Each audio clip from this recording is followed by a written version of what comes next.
सोचो आपके पास एक ऐसी सुपर पावर आ जाए, आप एक बार में जो कुछ पढ़े वो परमानेंटली आपको याद रहे। आप सोच रहे होंगे कि आप कोई मूवी की तो कहानी नहीं बताने वाले, ये कोई मूवी की कहानी नहीं है। मैं ऐसे 5 साइंटिफिक पॉइंट बताऊंगा जिनसे आप जो कुछ भी पढ़ोगे वो परमानेंटली आपके दिमाग में स्टोर कर पाओगे। अब आपके दिमाग में आ रहा होगा, क्या ऐसा करना रियलिटी में पॉसिबल है कि आप जो कुछ भी पढ़े और वो हमेशा के लिए याद रहे? तो मेरा आंसर होगा यस, पॉसिबल है। तो इस वीडियो को लास्ट तक देखिएगा सबके सब। इतना कुछ पढ़ा है फिर भी कुछ याद नहीं है। जो हमारी फिजिकल ब्रेन है उसको कैसे स्ट्रॉन्ग किया जाए? जिसकी मेमोरी अच्छी होती है उसे पढ़ाई लिखाई की चीजें, हर चीजें याद रहती हैं।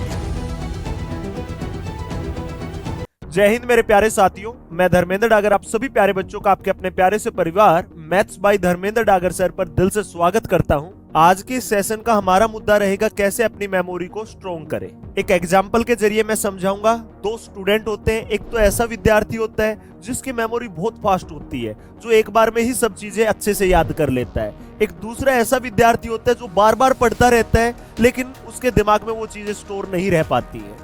इन दोनों बच्चों में फर्क क्या है? इनकी आदतों का। एक तो बच्चा है जो बचपन से ही ऐसी हैबिटें फॉलो कर रहा है जिसकी बचपन से ही मेमोरी शार्प है, मेमोरी अच्छी है। दूसरा बच्चा वो हैबिटें फॉलो नहीं कर रहा जिससे उसकी मेमोरी अच्छी नहीं है। आपका ब्रेन कैसे काम करता है? जब आप किसी भी चीज को पढ़ते हैं तो सबसे पहले वो आपके शॉर्ट टर्म मेमोरी में जाता है। आपका क्वेश्चन होगा, क्या सर कोई ऐसा तरीका है जिससे हम अपनी मेमोरी को अच्छा कर सकते हैं? तो हाँ भाई, साइंटिफिक भी ऐसे 5 स्टेप होते हैं। कितने स्टेप? 5 स्टेप, जिससे हम अपनी मेमोरी को बेहतरीन बना सकते हैं। उनके ऊपर हम अच्छे से डिस्कशन करेंगे, लेकिन उससे पहले एक पॉइंट सुनिएगा ध्यान से। हमारा ब्रेन किस प्रकार से वर्क करता है, पहले हम किसी भी चीज को पढ़ते हैं तो वो सबसे पहले हमारी शॉर्ट टर्म मेमोरी के अंदर जाता है। जो हमने आज पढ़ा है उसमें से कल हम 80% भूल चुके होंगे, बस उसमें से 10 से 20% हिस्सा बचेगा जो हमारे नेक्स्ट डे याद रहेगा। तो उसको हम लॉन्ग टर्म मेमोरी में कैसे ले जा सकते हैं? जो हम पढ़ रहे हैं उसे हमें 2 से 3 बार पढ़ना चाहिए ताकि वो हमारी शॉर्ट टर्म से लॉन्ग टर्म मेमोरी में जा सके, ताकि अगले दिन वो जो 70 से 80% हमारा साफ हुआ ना, उसकी जगह 70 से 80% हमारे दिमाग में स्टोर रहेगा। Long term memory short term memory से कैसे डिफरेंट होती है? लॉन्ग टर्म मेमोरी में जो कुछ भी स्टोर होता है ना भाई, उसको आप जब चाहो जब याद कर सकते हो, जैसे आप उसकी यादों को आज भी याद कर लेते हैं। लेकिन शॉर्ट टर्म मेमोरी में आपकी किताबों का ज्ञान है जो आप धीरे धीरे भूल जाते हो। तो जो किताबों का ज्ञान है उसको आप लॉन्ग टर्म मेमोरी में कैसे ला सकते हो? तो इसके 5 जो साइंटिफिक रीजन है, 5 साइंटिफिक स्टेप है, अब मैं उनके बारे में डिटेल से आपको समझाने वाला हूं। तो अब हम उन 5 साइंटिफिक पॉइंट पर डिस्कशन करेंगे। जो ये पॉइंट मैंने बहुत सी किताबों में रिसर्च करने के बाद आपको अब मैं समझाने वाला हूं। सबसे पहला स्टेप, मेमोरी वॉक। आपको डेली 15 से 20 मिनट के लिए वॉकिंग पर जाना चाहिए, और जब आप वॉकिंग पर जाओ तो आपको पूरे दिन को अच्छे से रिवाइज करना चाहिए कि आप सुबह से उठे, आपने पूरे दिन क्या क्या चीजें की हैं, उनका रिवीजन करो अच्छे से। ठीक है, एक तरीके से विजुअलाइज द डे, समझ गए? ऐसे ही एक मॉर्निंग वॉक पर जाना चाहिए जब आप अपने पूरे दिन का प्लान बना रहे हो। इससे क्या होता है, आपका ब्लड सर्कुलेशन बढ़ता है, आप वॉकिंग करते रहते हो, चीजों को ध्यान करते रहते हो। जो आपकी नर्व होती है वही आपकी मेमोरी तक आपके मैसेज का पहुंचाने का काम करती है। अब डिस्कस करते हैं दूसरा स्टेप। दूसरा स्टेप है थीटा वेव। थीटा वेव क्या होती है? आपकी जो थीटा वेव होती है वो आपका ब्रेन ही जनरेट करता है। जब आप रात को सोने के लिए जाते हैं, जब आपके दिमाग में जो थॉट्स आते हैं ना, उन्हीं को हम थीटा वेव बोलते हैं। तो रात को सोते टाइम आप वो सब रिवाइज करें दिमाग में एक बार से, जो आपको सबसे ज्यादा प्रॉब्लम दे रहा था, जो आप याद ही नहीं कर पा रहे थे। और जब आपको नींद आ रही हो, पढ़ने का मन ना करे, तब आप YouTube पर जाकर सर्च कर लेना थीटा वेव। वो आपकी नींद को भगाने का भी काम करेगी और आप अपने थॉट्स को अच्छे से सोच भी पाओगे। अब आता है तीसरा स्टेप, लर्निंग मेथड।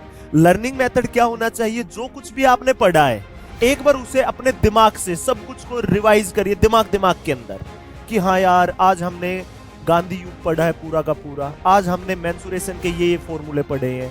फिर उनसे अब आप कुछ इंपॉर्टेंट कंसेप्ट निकालिए, अब सिर्फ उनको रिवाइज करिए कि हाँ मेंसुरेशन के अंदर सिलेंडर का फॉर्मूला ये होता है, गांधी युग के अंदर गांधी के बारे में ये पॉइंट सबसे अहम थे। अब तीसरा स्टेप आप इसी के अंदर लगाओगे, जो आपने पढ़ा, जो आपने रिवाइज किया, उनमें से आप एक क्वेश्चन बनाइए। क्यों? जब आप क्वेश्चन बनाओगे ना तो आपके दिमाग पर स्ट्रेस बढ़ेगा और एड्रेनलिन हार्मोन रिलीज होगा, जिससे क्या होगा मेरे प्यारे भाई, जो आप क्वेश्चन बनाओगे ना वो आपके दिमाग की मेमोरी में परमानेंट स्टोर हो जाएगा। जैसे पेपर में कोई क्वेश्चन आता हम नहीं कर पाते, लेकिन हमारे दिमाग में स्ट्रेस जाता और फिर उस क्वेश्चन को हम लाइफ टाइम के लिए याद कर लेते, यार ये क्वेश्चन आया था, ये मैं नहीं कर पाया। तो वही तरीका यहाँ पर, आप क्वेश्चन फॉर्मिंग करिएगा, इससे आपकी मेमोरी और भी बढ़ेगी। अब आता है आपका सबसे मेन फोर्थ स्टेप, जो आप सभी ने सुना है, फॉलो भी किया होगा। हमारे मम्मी पापा बोलते थे बचपन में, अरे बादाम खा के जाओ, आपका दिमाग सही रहेगा, आपकी मेमोरी अच्छी रहेगी। क्या ये सच था? हाँ मेरे प्यारे भाई, बादाम खाने से, डार्क चॉकलेट खाने से आपकी मेमोरी पावर बढ़ती है, क्योंकि बादाम में, आपकी डार्क चॉकलेट में, इनमें विटामिन ई पाया जाता है, जिससे आपकी दिमाग की पावर क्यों बढ़ती है, क्योंकि वो आपके ब्लड सर्कुलेशन के साथ साथ में आपकी नर्व की भी पावर बढ़ाता है, और नर्व के जरिए ही मेमोरी के अंदर मैसेज जाने का काम होता है। अब डिस्कस करते हैं हम साइंटिफिक जो स्टेप थे उसका फिफ्थ स्टेप, कि आप बोल बोल कर पढ़ने की बजाय आप सिर्फ दिमाग दिमाग में पढ़िए। कि जैसे ये एक स्क्रीन पर लाइन आई हुई है, एक बार आप इसे बोल बोल करके पढ़ो और एक बार आप सिर्फ दिमाग दिमाग में पढ़ो। दिमाग से पढ़ने की जो पावर होती है वो बोलकर पढ़ने से कई गुना ज्यादा होती है। तो आप जो कुछ भी पढ़ो ना भाई, वो बोल बोल कर ना पढ़कर आप सिर्फ दिमाग दिमाग में पढ़िए। और ये 5 स्टेप एक बार अपनी लाइफ में इंप्लीमेंट करके देखिए, आपकी मेमोरी डेफिनेटली बढ़ेगी। और कमेंट बॉक्स में मुझे बताइएगा कौन कौन बच्चा इन 5 स्टेप को अपनी लाइफ में इंप्लीमेंट करने वाला है। और जिस बच्चे के दिल से ये फीलिंग होना कि हाँ सर मैं करूंगा इंप्लीमेंट अपनी लाइफ के अंदर, वही बच्चा कमेंट करना। और जिस बच्चे को बाद में इन 5 स्टेप से फायदा मिले, फिर से इस वीडियो के नीचे आना और बताना कि हाँ सर हकीकत में मुझे फायदा हुआ है। तो सभी बच्चों का दिल से बहुत बहुत धन्यवाद। सेशन अच्छा लगा हो तो जरूर लाइक कीजिएगा, अपने यार दोस्त भाई बंधु रिश्तेदार प्यार तक सब तक शेयर कर दीजिएगा। अच्छा लगा हो तो लाइक जरूर करना और अपना रिव्यू जरूर देना, आपको ये सेशन कैसा लगा। और जिस बच्चे ने अपने प्यारे से चैनल को सब्सक्राइब नहीं किया ना, सब्सक्राइब कर लीजिए। इसी प्रकार के आपके पढ़ाई से रिलेटेड मुद्दे भी आते रहेंगे और गणित से प्यार करवाने के कंसेप्ट भी आते रहेंगे। सभी मेरे प्यारे दोस्तों को जय हिंद।